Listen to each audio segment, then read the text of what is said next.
Thank you for tuning in to the Island Treasures podcast. We value the insights shared by our guests and hosts, but it's important to note that their personal experiences are intended to inform and encourage, and not to replace professional, legal, or medical advice. With that, we are ready for today's exciting episode.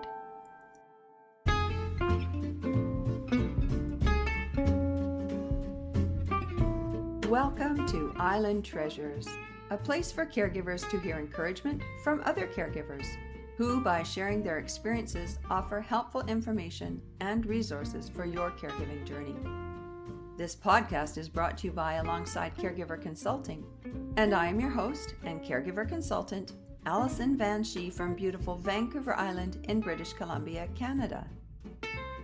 I'm glad you're joining me today for a visit with a longtime friend of mine, as she shares her experiences as a caregiver for both of her parents, her dad, who lived with Parkinson's disease for 30 years, and now her mom, 94 years of age, who has been diagnosed with a seizure disorder and also has dementia. You'll hear how the diagnosis for her mom all started with a phone recording. And you will hear about her secret weapon, along with so many other insights from what she has learned throughout her caregiving journey. So without further ado, join me now as I welcome Grace Block. Welcome to the Island Treasures podcast, Grace. It is wonderful to have you as a guest. Thanks. It's good to be here. So Grace, if you wouldn't mind sharing your caregiving story, that would be a fantastic place to start today. Sounds good. My story is probably similar and yet different than lots of people that you've talked with, just because everybody's story is different. My first kind of foray into caregiving was when my dad actually was diagnosed with Parkinson's. So he was 50 and my mom cared for him for 30 years. And as an adult, I came alongside her and helped him until he died when he was 80. Mm-hmm. So I watched my mom be a caregiver and came alongside and sort of a co-caregiver. And then now mom, it's about 6 or 7 years ago where our journey really began. I'm the only kid in our family that's in the province, and mom and I are very close, spent a lot of time together, and we started seeing that she was having difficulty. And now when I look back, I think there were a lot of signs of her having difficulty probably 3 or 4 years before we actually became kind of alarmed. But she started forgetting things, and she started to have these little moments where she would just go blank in a conversation. And so we had a lot of trips to ER trying to figure out if she was having little strokes. Each time she would not remember anything that had happened the next day, but there was nothing conclusive. And then one day, a couple of years into the whole, as we look back, the whole adventure together, mom left me a phone message. And at that point, she was phoning me probably 15, 20 times a day. Oh my. Yeah. So I eventually got an iWatch or whatever, Apple Watch, so that I could get a vibration on my watch and head out in the hallway at work and have a little quick talk with her. But anyway, she sent me a message, and partway through the message, she went totally quiet. She dropped the phone and started to kind of smack her lips. And that was the end of the message. She then didn't remember having left me a message. So we went to medical clinic. I said, I don't know what this is, but listen. And he said, I think your mom's not having strokes. I think she has a seizure disorder. And that's probably why she's being so confused so often. And that began that. In the middle of that, we moved mom out of her house, which was a very big job. And we got her moved to a care home that had just assisted living. And then during that period of time, prior to her being started on seizure disorder meds, I lived basically at her suite. I had a little bed that I would push under, a mattress I'd push underneath her bed at night because she would often be just so afraid because she was losing track of things. She'd have a seizure, she'd wake up and she didn't know what was real, what was not. And at one point, she left the care home on her own because it was, she had access to come and go as she pleased. And we found her in the parking lot talking to people in a vehicle. And that's when the second move took place so that she could be in a place that we knew she'd be safe. And after that, she was given a medication, some medications that worked to help control the seizure disorder. And she had probably another 2 years with like really pretty good health. And she needed to be in the care home. That was pretty obvious, but she was pretty with it. And we had good conversations. She was pretty much herself, just needed more help. And then it appears that the dementia began. And now this is another 3 years plus in. And Mom knows who I am. She can come out to my place. We can go places together with her little walker or with her wheelchair. But she does not remember anything from one moment to the next. So her questions to me are always, so what happens next? So what do I do? She just can't keep track of anything. And I say this in a loving way because at a certain point when somebody is having more dementia and more disorientation, more poor memory, it can be really sad, right? You're losing by inches, you're losing the person that you knew. But I've decided to embrace and enjoy the things that are sweet about her, even though it just makes life easier. And so, not being disrespectful, she always is going, oh, because everything I tell her is brand new. Brand new. Brand new. Oh. Yeah. And I asked her the other day, we were sitting in the car because her favorite thing is Tim Hortons egg salad or grilled cheese. So we regularly drive through and sit in the parking lot. And I said, just Mom, sometimes when people are really sad, sometimes they think about things they can be grateful for. What are you grateful for? And she looked out the front of the window at the restaurants ahead of us and she says, well, I'm grateful for Tim Hortons and McDonald's and Wendy's. And she read off the names of all the restaurants in front of us. So she's very much living in the here and now, what I see, touch, feel, hear. Yeah. So that's kind of our story thus far. That's quite the recap of what you've been through. And I love that you were able to capture what actually happened to your mom in a message. Yes. That was recorded. And you were able to take that recording to find out what was going on. I think that was very fortuitous. Yes. And gave you some answers. Yeah. I say that's a godsend. Mm-hmm. There was a young doctor that didn't know Mom at all. And he was very wise. The evidence was right there. Yeah. And he knew what it meant.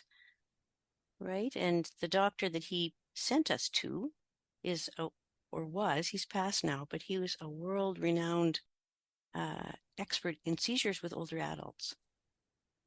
So when we met him, of course, all kinds of tests, but he knew what he was seeing and was respectful with Mom and gentle with her and got her on side to take meds. And yeah, lots of stuff. I look back and I think, yeah, very much a godsend in my mind.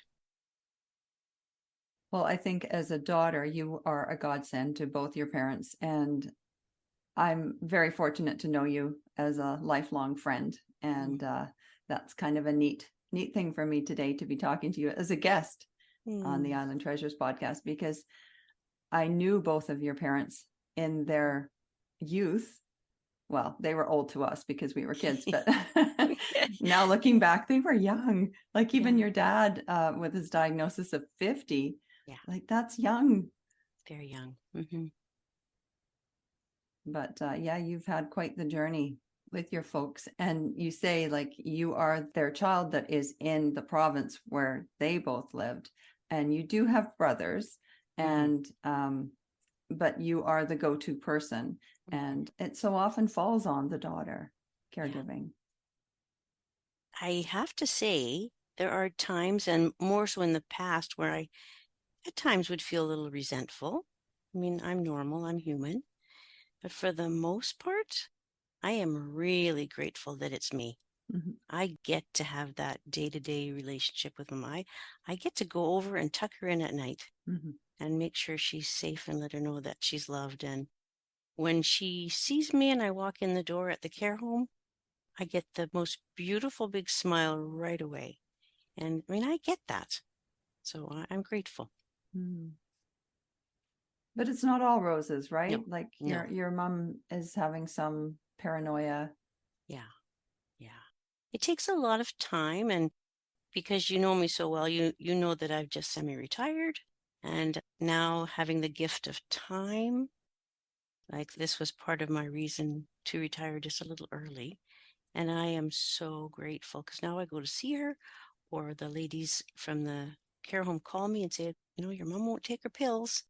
Can you come over? Or, your mom is, I don't know, sitting in the middle of the hallway and she won't move. Will you come and talk to her? Mm. And my daughter Emily is home. She has a chronic illness, as you know.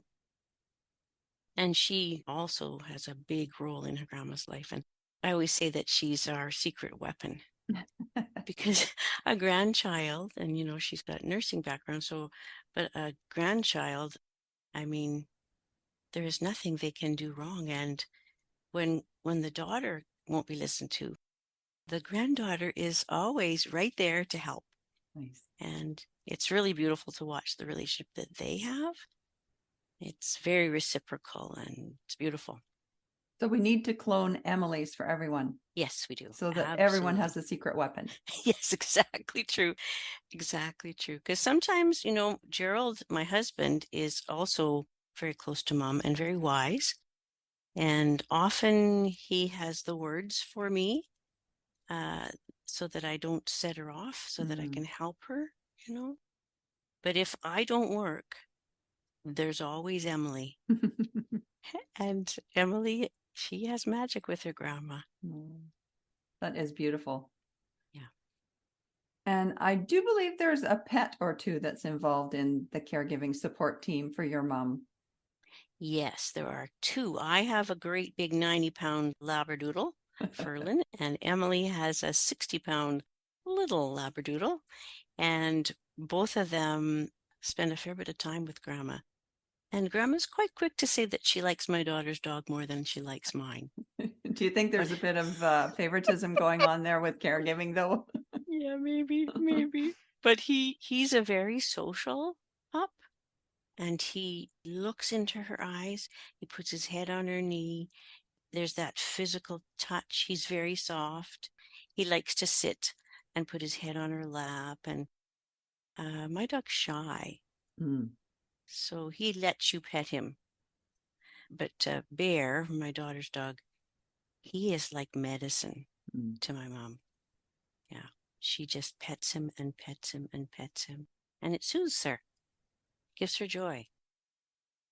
Yeah. Yeah, that's a really good thing when caregiving, to have pet therapy or even just have a living, breathing Mm. pet that Even for someone the can. caregiver. Well, we are going to talk more about supports for Yeah. you. Yeah. Now, which dog do you prefer? Berlin, absolutely hands down. Good He's a answer. lovely old soul. Good answer, Yes. Grace, Yes, it's because the he's right answer. probably listening, He even through the walls. probably is. Oh, that's precious. Yeah. Mm. So, Grace, what supports do you have? And I know you've had some issues yourself, but Mhm. let's just stick to the caregiving right now. What Yeah. supports do you have for caregiving? My biggest support is my family, my immediate family. My husband, he does all of mom's finances, and he's just a calm guy. And so I think when you're confused, having somebody that's calm and confident, you know, my mom will hear his tone before she hears his words. Mm. And he's very, very good with her. And so he's my main. Emily is a huge support because, again, she's one of those people that knows how to kind of figure out what might help. And being a medic from a medical background, she knows about the different meds. Uh, So she's a very big help. And even just the fact that she loves her grandma, I mean, that's just a huge support for me. My brothers from a distance, they phone their mom. When they can, they come and spend time. They sometimes send packages of things to her. Um, But for you, Grace, what mhm. supports do you have? But that does support me too. Like when Okay. others are caring for mom, then I can take a back seat a bit. Mm. So when somebody comes to visit, like a brother, then I'm off. I'm off the clock and I feel like I can just breathe a little more. When Emily is over there visiting with mom, I can kind of check out. And I think a lot of people that care for others don't have a chance to check out. And it's just so huge to be able to just go, she's good, she's taken care of. Being in a care home, that the care home is also a huge support. And the care home that she's in, that I know she's safe, that's huge for my peace of mind. And my faith also is a big support to me. And I feel like I'm not in this on my own. I don't believe that God is magic, but I feel his presence and his care and his support. At our church, some of the pastors have been really caring with me, not so much going to see mom because that seems to be awfully hard for people Mm. when they don't feel comfortable in that setting. But for me, they support me. I have a lot of good friends also that I can just talk their ear off, right? Which is really good sometimes without any judgment. I just have to tell you what's happening right now, and you don't want judgment. You just sometimes have to just get it off your chest. I like being active, so riding my bike and going swimming and walking my dog. And I like to make things, which really helps me. So I have to make myself set time aside to, I'm learning how to knit. You would laugh if you saw me I also, but would I laugh. am, yes, you would. But I like to sew and to just make things and bake things. And so just doing things that just give me joy, that also has helped me. And we also travel. So even though I know there are people that won't leave their loved one, she's safe in the care home. And I usually try to set up a couple of people that will kind of share um, getting phone calls from the staff and that kind of thing, which is where she's at. That does happen quite frequently. We get a lot of calls. But we try to get away on a couple of times a year, canoeing, which we love, and going someplace warm where we can dive. Yeah, So you're brave when you do the diving. it's an acquired taste, I think. I don't know. Maybe there's something really like a parallel message in submersing yourself and you're totally away from reality. You're under the water, you're deep sea Mhm. diving, like which I could never do, Grace. Well, it's funny because I'm a water baby. I love the water. And when I go where we typically go, you get all your gear on and you sit on the edge of the boat and they go 1, 2, 3, and you fall backwards into the water. I feel like it's falling into the clouds. And when Mm. you go down into the water, you can't talk. Mhm. It's a calm, slow kind of a exercise. It's quite calming. Hmm. Yeah, so it's good. And you do that every year. Yeah, we do. Yeah, because I see pictures. Yes, you do. Um, Back to the care home. Hmm. Was this the first care home that you researched for your mom? And like you said, you put her into assisted living and then went to the next stage.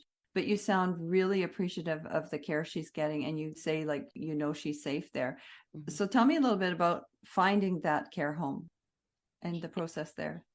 It's a bit unique because in Saskatoon, I researched and there are so many different options that all look very different. And initially, one of the churches in town, they have a lodge where seniors can live and they can, there's sort of a continuum of care. And so we started mom there because she could do at that point some things on her own. She had run her own household till she was 85 and her own yard and everything, right?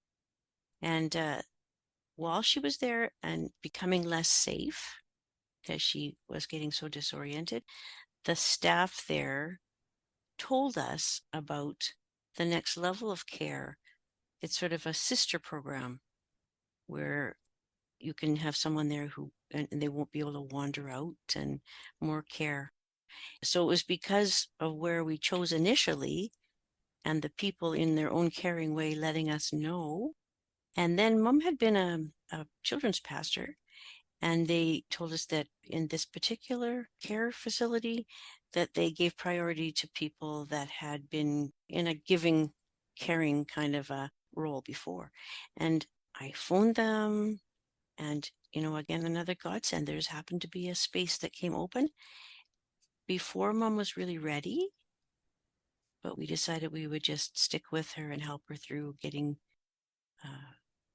used to this new setting. And it's been terrific. Yeah, the manager, supervisor is open. They treat her respectfully. She has enough space. She's never been a real social butterfly. Mm. She likes to have her own place that she can look through her painting books. And we found other things besides painting that she can do creatively, so adult coloring books that have adult themes, not children's pictures. Right. Yeah. And some of those kinds of things. Yeah, because your mom is a brilliant artist. Mm-hmm. Yeah. And is quite put off if you offer something that is kiddish. Juvenile. No, don't like it. Yeah, absolutely. Which is something that is, I think, a fine line for people that are doing recreational things with seniors. So you have to find something that they can do, but not treat them like a child. Yeah, that's tricky. Yeah, very tricky. It's interesting you seeing that because you do a lot of work with children yourself now. Mm-hmm. And so you know what is geared towards children. So Mm-hmm. it's obvious to you. Mm-hmm. But yeah, it's sad when folks don't see that. And even calling the seniors something that is a little childish as well. Yes. It conveys something that doesn't feel respectful sometimes. Yeah. And it's a hard thing. I mean, you have lots of difficulty keeping staff in a care home. It's a very difficult job, right? And often not a really high paying job. So you don't want to be critical. And yet sometimes people will, use childish phrases. Mom and I come back from having coffee out, and somebody will say, "I hope you're a good girl, Audrey." Mm. And I'll be like, "That's not a great thing to say to Mom. But you could say, what did you guys get up to while you were out?" Mm-hmm. She's not a child. Mm. But you have to be careful because you don't want to, again, offend somebody that your vulnerable one is being cared for by. But I guess in a way you're educating them Yeah. on what works best in communicating with your mom. Yeah. And that's the goal. Yeah. Because I sure appreciate them, right? You do. And I'm sure you let them know. Yeah, we really try to. And it's amazing how few people do.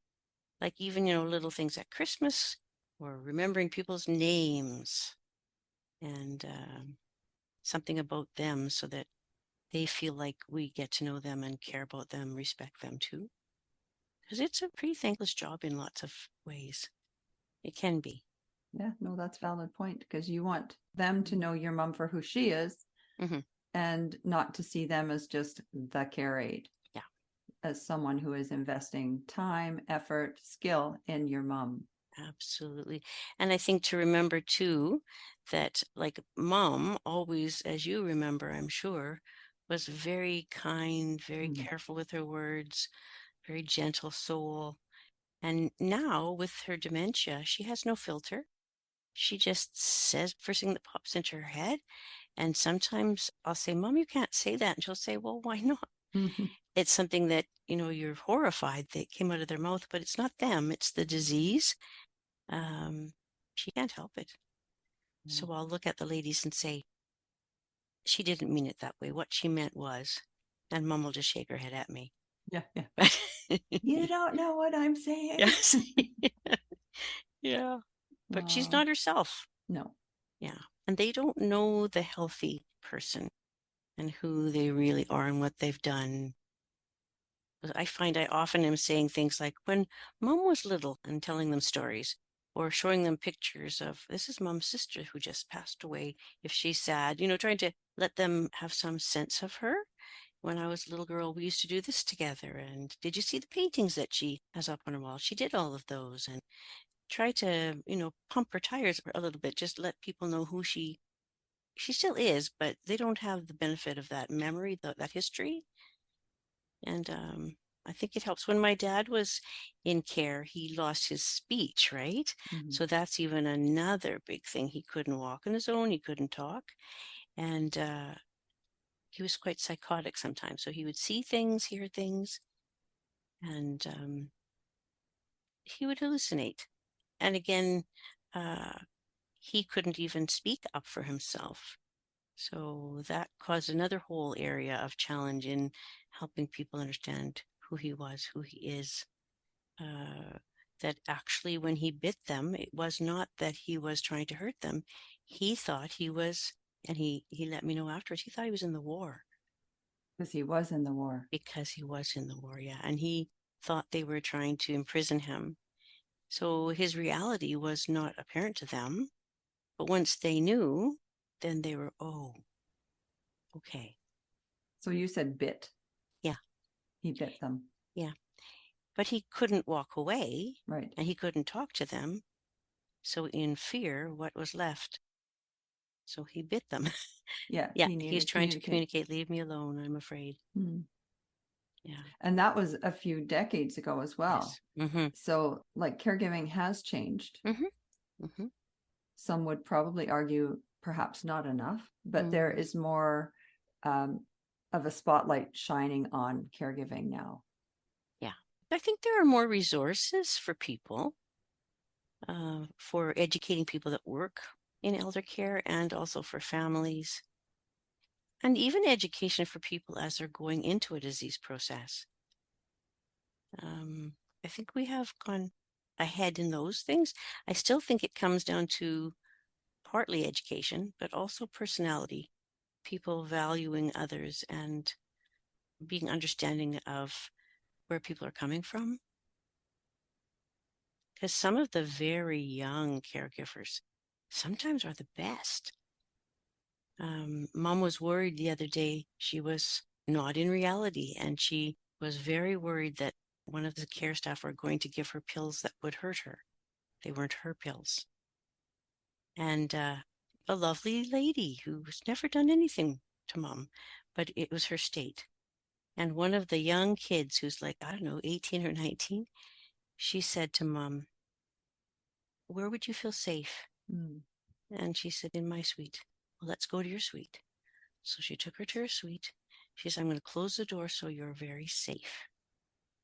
And then Mom took her pills. Right. And it wasn't, but maybe she has education from life. Maybe she had a grandparent or whatever, but I mean, she knew what to do. She knew the key was the feeling of safety. Yeah. And I think it often is. Yeah. Yeah. We all want to be safe. We do. Yeah. Safe and supported. Yeah. She met your mom where your mom was at, which was Exactly. really important. Mm-hmm. Yeah, no judgment, just she embraced Mom's reality and she helped her feel safe. Well, I think she pinpointed what the issue was. Yeah. The Absolutely. emotion was fear, Yeah. and a feeling of vulnerability, I think. Mm-hmm. She nailed it. Yeah. And really, the first woman didn't mean anything by it, but sometimes the terminology can be pretty negative. So the patient refused her medication. Well, she did, but she was fearful and she needed somebody to help her feel safe. And then, of course, she took her medication. So sometimes when I go over and she's having trouble taking her medication, it's just because she doesn't want to be told what to do. Mm. And so rather than making a big deal of it, I'll just sit beside her and fill up her glass of water. And as we're talking about something totally different, I'll just pass her a couple of pills and say, pop these two in. Yeah. And then she'll do that. And we'll talk about something else. And I'll put two more in her hands. And before we know, we're done and there was no fight. Yeah. So, but you can totally set yourself up for a war if somebody's confused and wanting to be safe. So No, you raise a very valid point with, we don't want to be told what to do. no, So never. why would we, even when we've lost some cognitive abilities, want to be told what to do? Yeah. And she can still claim that. She can still Yes. own that. Yes. Yeah. Yes. And we don't want to treat adults that are older as children, as we've already talked about, but there's nothing wrong with simplifying things. So giving somebody a choice. When your kids are little, they don't want to go to bed, you say you can wear your Spider-Man pajamas or your Hulk pajamas, right? And for mom, I could say, do you want to take your big pills first or your small pills first? So we take it out of a war and into a choice, you know? So you are dating yourself by saying Hulk pajamas. Oh, it's all back again, Allison. Oh, is it? It See, I don't is. know. I don't have any Yeah. grandchildren. I wouldn't know. I'm thinking Hulk, that was a while ago. Yeah, That's all funny. good stuff comes back, Yeah, true Allison. that. Yeah, Yeah, very like true. shoulder pads and bell bottoms. Yay. Yeah, now I've really dated myself. Well, no, they are coming back. We're the same age, Grace. It's okay. That's true. So, Grace, you're giving the listeners a lot of information, and thank you. What have you found so far to be your biggest struggle as a caregiver? I think in the regular busyness of life before I retired, Mm-hmm. just having enough time and energy, just being tired all the time, and feeling sometimes like I would go to help mom, but I knew that I'm going to even be more tired for work tomorrow, and I'm not going to get things done that need to be done. And I don't want her to have that sense that I'm rushing her or that she's not important. But I'm at the place that I don't have little kids to take care of. I don't have grandkids to take care of. I don't have a husband to take care of. I don't have a full-time job with people leaning on me. And as you said before, I had lots of my own health concerns. Now they're pretty manageable. Mm-hmm. So in the times when you have all of these other competing things going on in your life, I think having enough energy, I think that's a big one. Getting enough rest, getting a little bit of you time so that you have something more to give. I think that's probably the biggest challenge. Yeah. So, how did you meet those challenges? Well, to be honest, sometimes I just put my nose down and forged ahead. And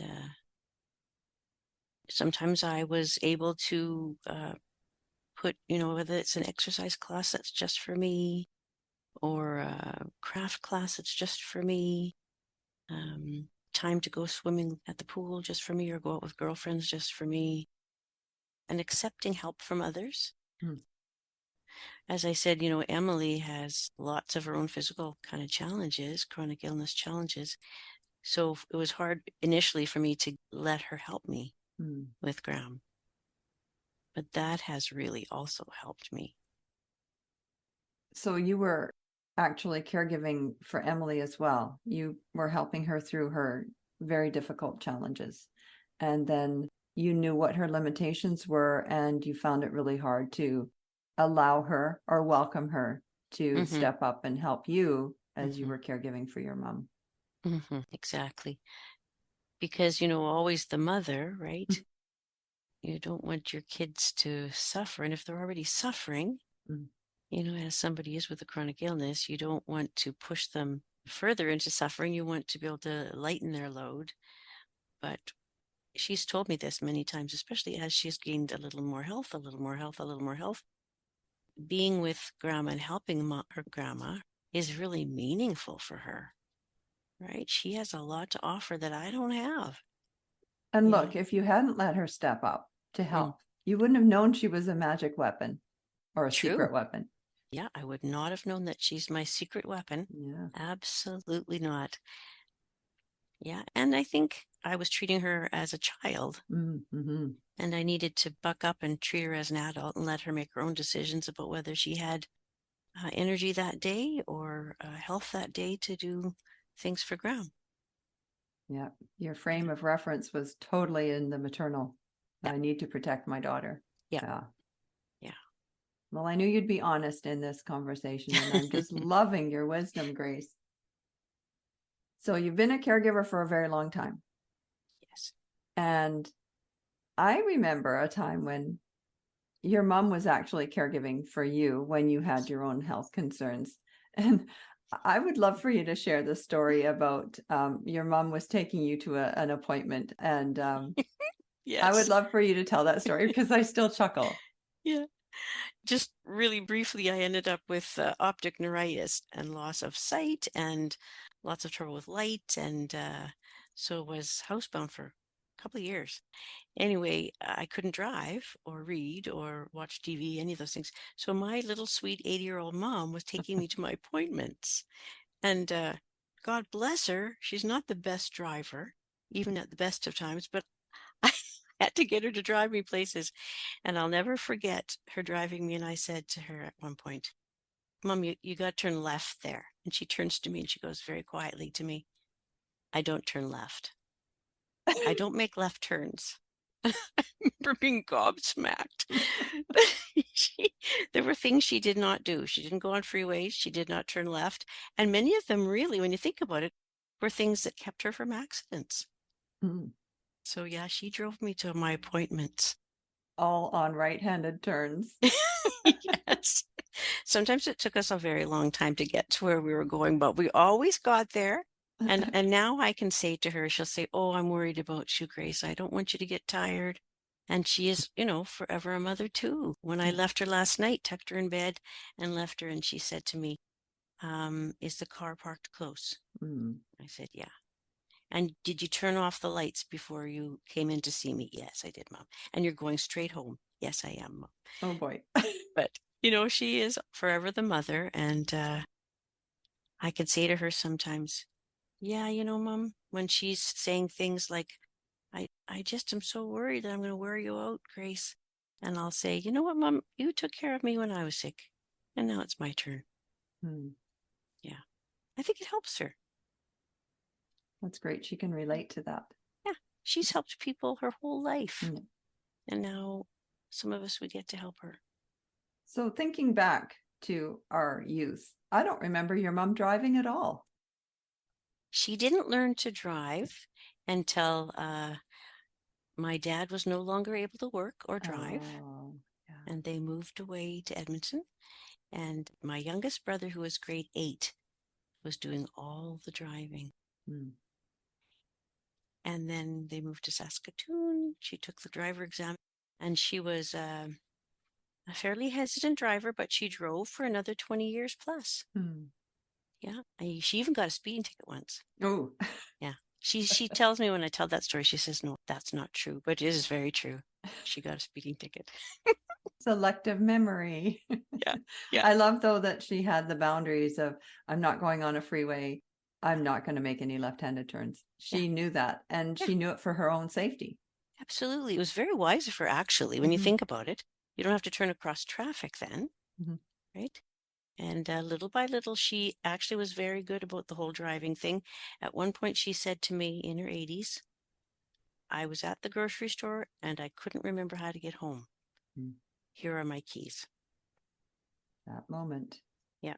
And that's not an easy thing. I mean, I can't even imagine giving up your driving, right? And at that point, Dad was already gone, but she was alone in her house. And so it meant asking for help, has always been a very independent woman. Mm-hmm. And I've always respected that she was able to do that. So she made the decision, so you didn't have to Yes. ask her or advocate Yes. and say, Mom, you're not safe driving anymore. You didn't have to have that conversation. So No, I'm very grateful for that. And even with her house, when she needed to leave her house, I mean, as you know, anybody that's a big time crafter and anybody that's in charge of any kind of kids clubs often are keepers. they keep everything because you might need You it. might need it for this. Yeah. And mom was a big time keeper. So her house was very full. And when we initially started packing things up, I would pack them and she would unpack them. Mm-hmm. And at a certain point, I said to her, Mom, I really need you to not come with me. We'll go through the house. You can tell me all the things that you for sure want to keep. And then after that, I really need you to let me just pack things up. You can give me the parameters, what you want me to do with your stuff. And she had real rules. She wanted all of her stuff used, and then I had to ask her then to just let me get the job done. And she actually was able to accept that, which, again, very gracious. Mm. Yeah. Yeah. Those are hard transitions. Yeah. Both of them. Yeah, especially if you want to be really respectful with your parent, which is huge all the way through. Yeah. Well, from what I see, you are extremely respectful of your mom, and you were of your dad as well, and of your daughter. Yes, and I've told my kids, when I am at that point that I can't be in my house, you need to find me a place where there are little kids and animals, Mm-hmm. and you must pluck my chin hairs. Great point. Yes. So I'm preparing them. Yeah. That's something that people don't talk about, but it is pretty obvious that it should be talked about. Mm-hmm. And again, dignity and respect. Yeah, dignity and respect. And everybody's a little bit different about what is really important to them as they age, right? And what their comfort level is. Yeah. But if you don't talk about those things, how do you know? Yeah. Oh, you need to talk in advance, which Yeah. is advanced care planning, which is so important. Mm-hmm. Yeah. Good for you for having those conversations. And because they make you vulnerable. Mm-hmm. Yeah. Well, you have to think about yourself as being mortal Mm-hmm. and be realistic about, this will also happen to me someday. And I mean, maybe not exactly the same as my mom or my dad, but we all know one thing for sure, we will all die.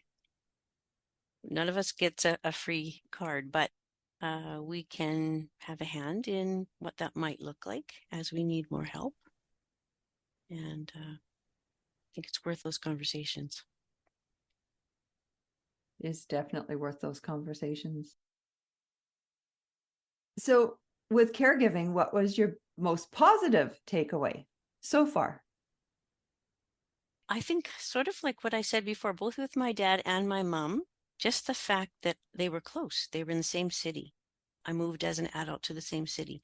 So I got to spend time with them. My kids got to know them. They built relationships with my kids. They spent time with my kids. And I got that.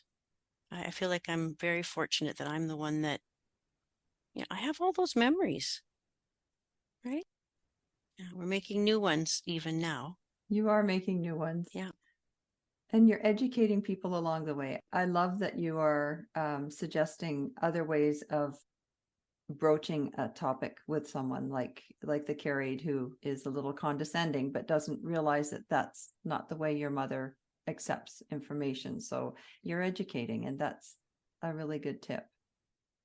Well, if I was in the other person's shoes, I would want that information. And again, sort of not assuming the worst in people, but assuming that they are doing their best. They're really trying. It may be a cultural thing as well, things that the way they grew up. Yeah, not everybody's having their best day when they're at work. Like, No. even as you said, like you're tired and you're always giving. Yeah. Yeah. And sometimes I'll go to the care home, and some of the people that work there all the time, it's mostly women, but you'll see that they look like they're on their very last nerve. You don't know what's going on in their lives, right? No. You don't know their story, their situation. So, good to keep that in mind. Yeah. Hearing you, and you are called Grace for a reason. And I witnessed you have a conversation with your mom, and it was just such a tender, gentle, beautiful, beautiful conversation. Just with your patience in and it was with the medication and talking her through, well, which color pill do you want to start with? Pink? Okay, let's and you weren't there with her. And yeah, to do it long distance, and it was effective. It did take time. Yeah. And that took patience on your part, but you are very gracious, Grace. Well, I really love her. I know that. Right. So that's the expression of that. Yeah. Yeah. Yeah. So, what tips would you have for a caregiver just starting on a caregiving journey? Make sure that you don't give up your friendships in all of the busyness. Make sure you still have your people that you can spend time with, even if it's not as it was when you were younger. But you need friends when you're going through this. And as we said, people do pass away. And if your whole life is your mom, then how do you go forward when she's gone? So hang on to your friends, enjoy them, support them, build those friendships. That's one of the big ones. The other is, or another, there probably are so many, right? Do what you need to do also to feed your soul. So whether that's going to church, whether it's reading books, whether it's listening to podcasts, talking to people, do things that help you in deciding on what's valuable, deciding on what's meaningful, building your sense of that you also are a worthwhile person just as you are. You're learning, you're growing. For me, that's God. So having that sense and security for mom, that someone outside of and bigger than me is watching out and helping me. Well, and with your experience, you have seen God's hand in many, many ways throughout your caregiving experience with both your parents. Mm-hmm. Absolutely. And then just looking for the fun, looking for the humor, looking for the fun. Mom will say something and we'll just have a good giggle, or I'll tell my kids, I got to tell you what grandma said today, and we have a good giggle, not at her expense, but, because we love her. And sometimes life is funny. And sometimes she says really funny things and you laugh or you cry. So, it's just good to, I sometimes look at myself. The other day I went to help mom with something and I got her all ready for bed, tucked her in, kissed her goodnight, turned off her lights and went back to the car and went back to my home. And as I walked in, there's a mirror in the entrance and I looked at myself and I just started to laugh. I thought, you look like you just got scared out of sleep. My hair was sticking up all over the place. And, I just had to laugh. Yeah. Mom didn't say anything. But yeah, sometimes the busyness of the day, it shows. And you got to just laugh. You got to just laugh. But well, to me, I just see that your priority was not your appearance. It was your mom and looking after your mom. That's what I take from that. And then you accomplished that. And when you got home, you had the moment where you could actually stop, pause, and look at your reflection in the mirror. Oh, no. The shirt was not inside out, but it might as well have been. No. Well, you're right, though. Humor is really important and it is a stress reliever as well. So if you can rally the troops and share with your kids funny things, and that's all part of the memories that you're making as well. So you're venting through that, you're addressing things through that, and you're making memories through that, and you're laughing, which is so healthy. Yeah, it's good. And you're good at humor. Well, I enjoy it, that's for sure. And my brothers are all very funny people too. I'm not a funny person, but I do appreciate humor. And I never forget to read the funnies in the paper. Yeah. And just look for things to smile about. Yeah. Well, I'm smiling. Good. It's good to be with you. Good to be with you too. So do you want to share one final thought with our listeners? Well, I'm just thinking about, I'm sure people that have cared for someone with dementia, this has happened to them too. My mom, as I said, has no filter right now. Just whatever comes into your mind comes out of your mouth. And you may as well laugh because it is what it is. Hard to explain it away though for someone Yes. for someone else. People surprisingly though have been very good. But you have to be on your toes all the time. Yes. You're just like, oh, how can I smooth this over? Or how can I make this better? Yes. Yeah. Yeah. Yeah. You have to do that a lot. And when mom says things to the staff that, don't appear to be kind, they're usually just a statement. She thought it, and then she said it. And I'll say, Mom, you can't say that. Well, why not? Right? She's not herself, right? She's just thinking in very concrete kind of ways. But let it go. Yeah. Yeah. Yeah. And you mentioned before her reality is her reality. Yeah. And even though it's not our reality at this point in her life, you do remarkably well with her. And I'm very glad that I've been able to witness part of that. Well, I get to, Yeah. and it's not forever. Right? No. Right. So I'm very aware that even on my tired days, I don't get to do this forever. So I'm going to enjoy her as much as I can at the level that she's at and accept help.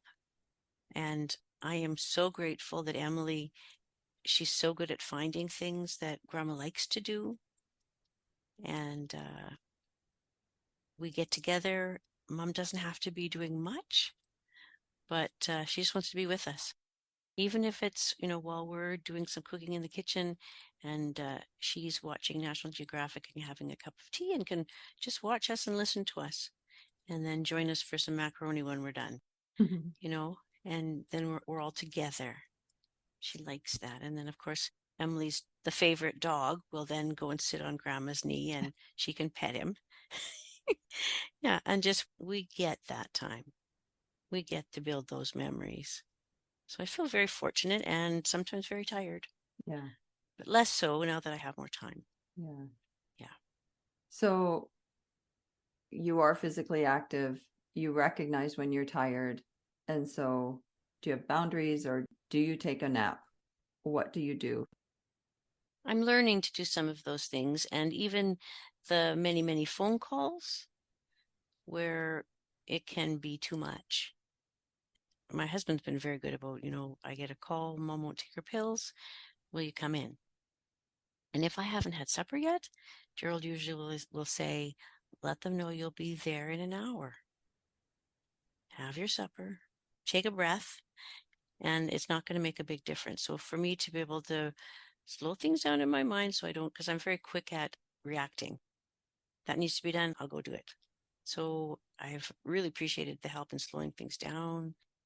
It is hard when you're programmed to do things right away Yes. and in a little bit of a reactive mode all the time. Yes. And that's the way I'm wired as well. Mm-hmm. So I get it.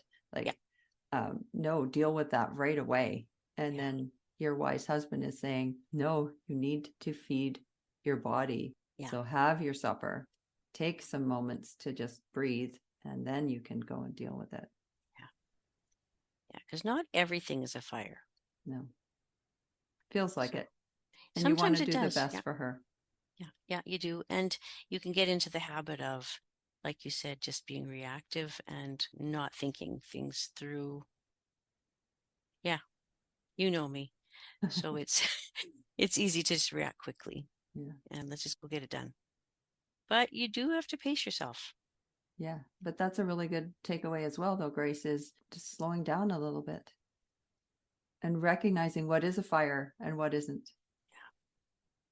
Yeah, taking notice of your body. My shoulders are up by my ears.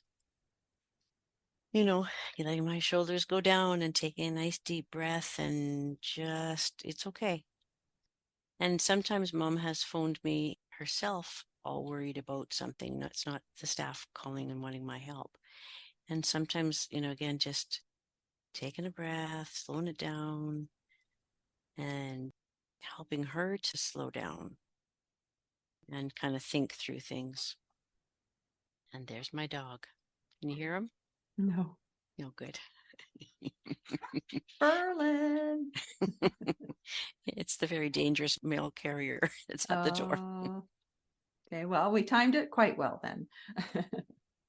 So, Grace, I just can't thank you enough for being a teacher to me. My observations of you have been amazing. Your words are so well thought out, and what you share is from your heart. And I've witnessed it with your dad, and I know this is a hard journey for you, and I just want to thank you for sharing it today.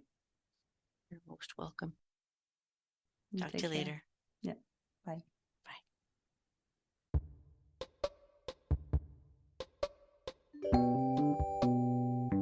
Don't you wish we all had a secret weapon like Emily?